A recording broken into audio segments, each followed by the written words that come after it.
Hi, this is Caleb and Paul White from our Kiwi Investments offices in downtown Fort Worth, Texas.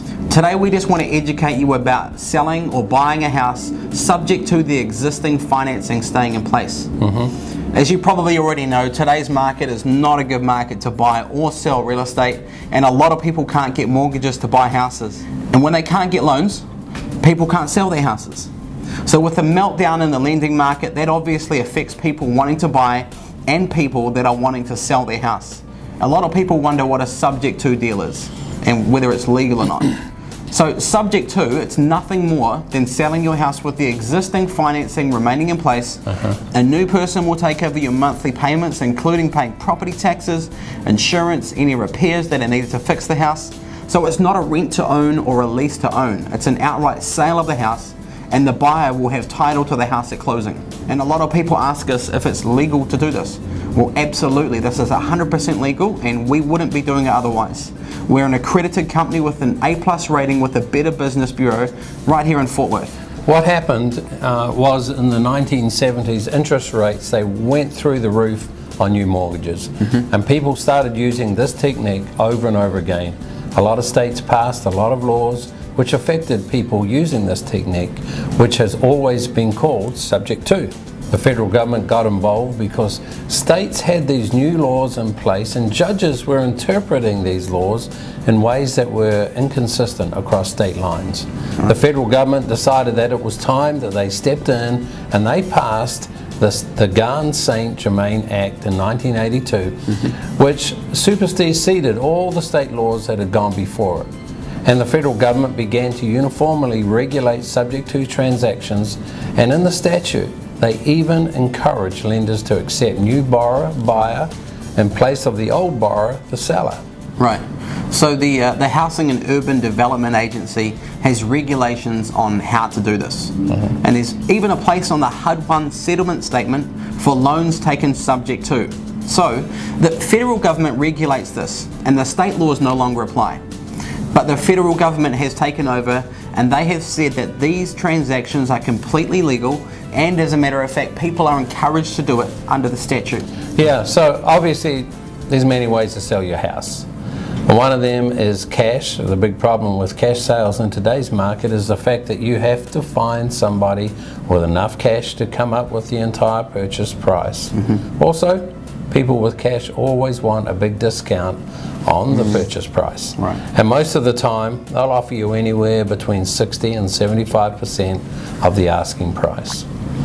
So if you want cash for your house and the house is valued, let's say $100,000, they will most likely offer you anywhere from $60,000 to $75,000 for the house. In addition to that, you would have to pay bank seller concessions, closing costs, title policy, surveys, obviously a proportion of the property tax, and the list goes on. And most of the time, you're probably going to pay more than 10% of the selling price in fees at the closing table. Yeah, easily. If you're needing to sell your house quickly, putting it online, wanting a cash buyer or a traditional buyer to purchase your house with a mortgage from a bank, that means that a lot of the time your house will be on the market for many months. And in the meantime, you still have to continue to make your mortgage payments. So of course, if you become delinquent on your mortgage and you start getting behind in payments, ultimately you will have a foreclosure on your record, which we've talked around, and that's the last thing that anybody wants. Absolutely. And another thing you could do is lease or rent the property on a year-to-year basis. In the meantime, you're still responsible for chasing your tenants up for rent. You're still got to pay the property taxes, insurance, fixing problems like air conditioning, plumbing. The list just goes on. And a lot of people don't realize how much time, effort and money you have to put into your property to keep tenants in the house. Then you've got to release it when they move out, and not to mention the big repair bill once they do. Another thing you could try is a short sale.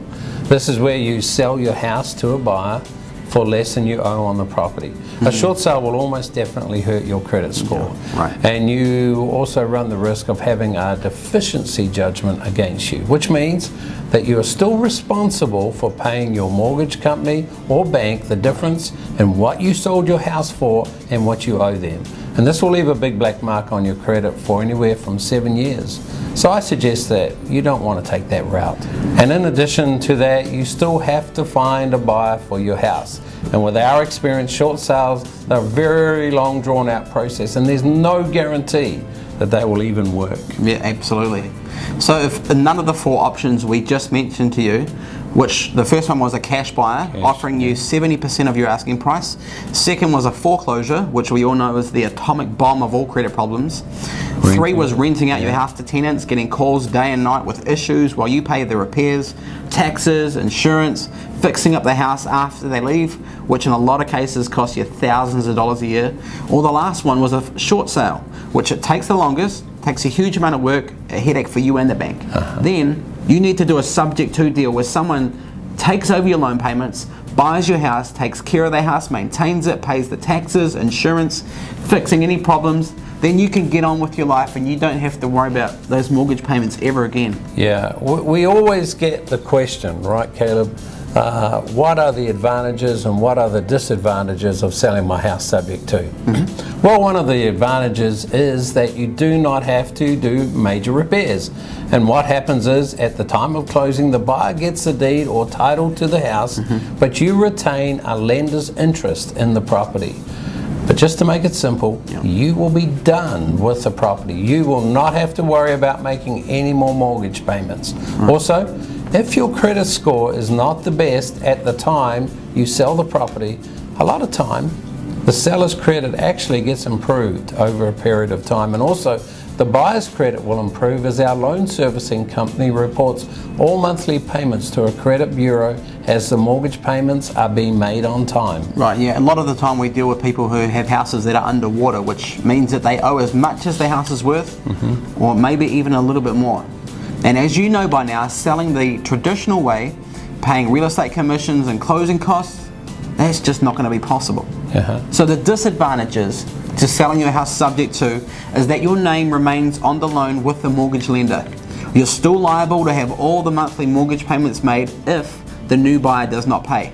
But a way that we know that it is being paid is that with all of our seller finance transactions, we require a new buyer to pay monthly amounts to a loan servicing company, which makes sure that all the taxes, the insurance, mortgage are all being paid to the correct amount and to the appropriate people.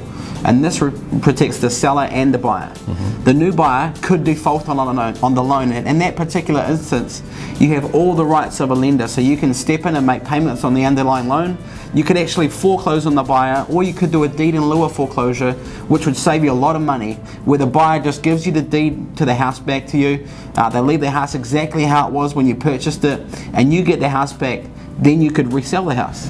Now, that could sound like a lot of hassle, but actually, that's what we specialise in. We are willing to take on all the risks involved in these types of transactions.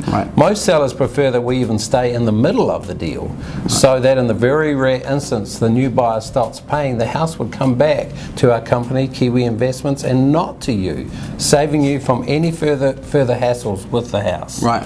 And we even work with real estate agents who might bring us houses just like yours, and we make these deals happen. So give us a call, because we've got a large group of people who are specifically looking for these types of houses and are more than likely would be interested in your house. So call me. My name's Caleb and my phone number is 817-851-8132, and this is my dad Paul. His number is 817-680-1686. We look forward to hearing from you soon.